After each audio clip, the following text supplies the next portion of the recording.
Selamat pagi anak-anak, apa kabar? Semoga kalian dalam keadaan sehat dan semoga kita semua selalu di dalam lindungan Ide Sang Yang Widi. Baiklah anak-anak, sebelum kita memulai pembelajaran kita pada materi kita pagi hari ini, izinkan Ibu mengawali dengan panganjali umat. Om Swastiastu, Om Awigenam Astu Namo Buddhaya. Hari ini kita akan membahas materi bab 2, yaitu parwa-parwa di dalam Mahabharata.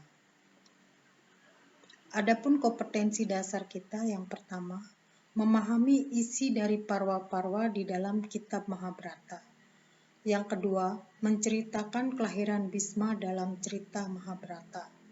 Adapun tujuan pembelajaran kita yang pertama adalah menjelaskan pengertian Mahabharata. Yang kedua, menyebutkan bagian-bagian Mahabharata. Yang ketiga, menguraikan arti dari bagian-bagian Mahabharata. Yang keempat, menunjukkan contoh-contoh yang baik dari tokoh-tokoh Mahabharata. Pada pertemuan pada pagi hari ini, kita akan membahas tentang kedudukan kitab Mahabharata di dalam Weda. Itihasa adalah salah satu bagian dari kesusastraan Hindu yang menceritakan kisah epik atau kepahlawanan para raja dan kesatria pada masa lampau. Di dalamnya berisi ajaran filsafat agama, mitologi, dan makhluk supernatural.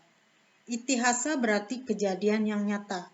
Dalam hal ini, itihasa yang terkenal adalah ada dua, yaitu versi Ramayana dan Mahabharata.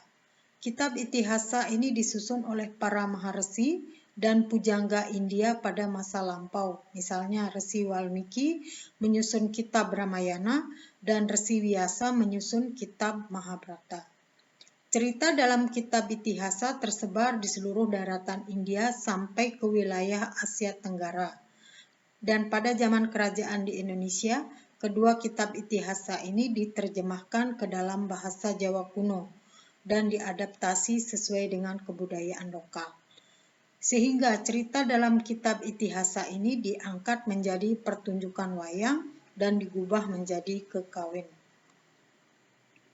Mahabharata dari bahasa Sanskerta adalah sebuah karya sastra yang ditulis oleh Begawan Vyasa dari India dan dibantu oleh Dewa Ganesha. Buku ini terdiri atas 18 kitab, sehingga disebut dengan Astadasaparwa.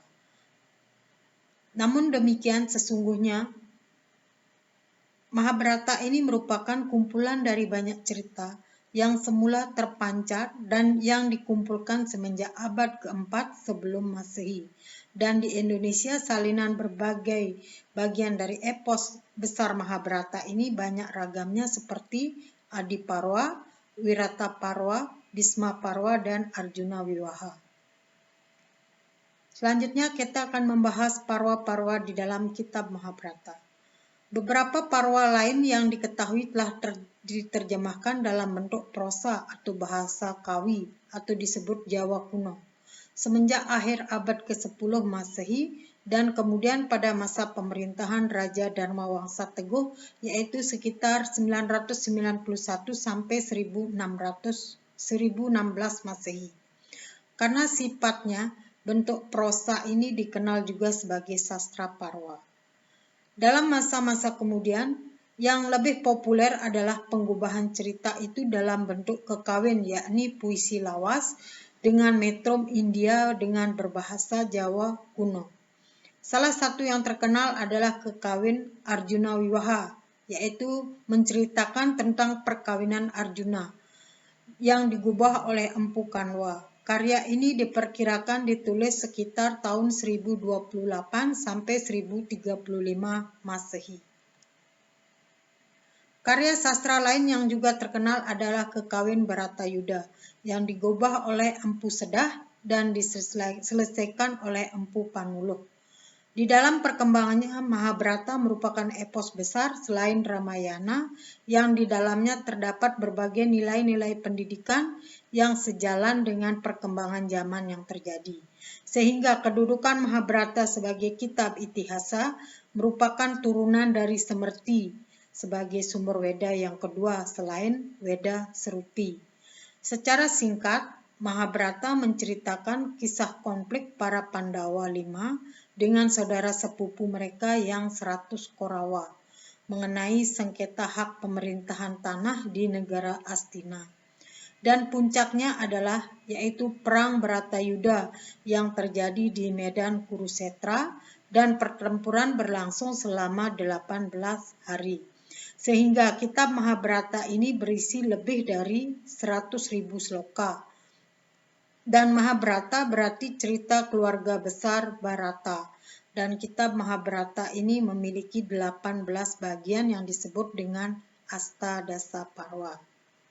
Baiklah anak-anak, mungkin hanya ini yang bisa Ibu berikan materi kita pada pagi hari ini. Untuk pertemuan yang akan datang, kita akan membahas bagian-bagian Astadasa Parwa dan isi dari Dasa Parwa tersebut.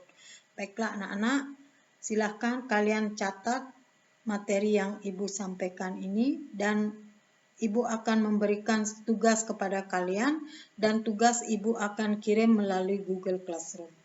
Baiklah anak-anak, untuk menutup pembelajaran kita pada pagi hari ini, Ibu akhiri dengan Parama Santi. Om Santi Santi Santi Om.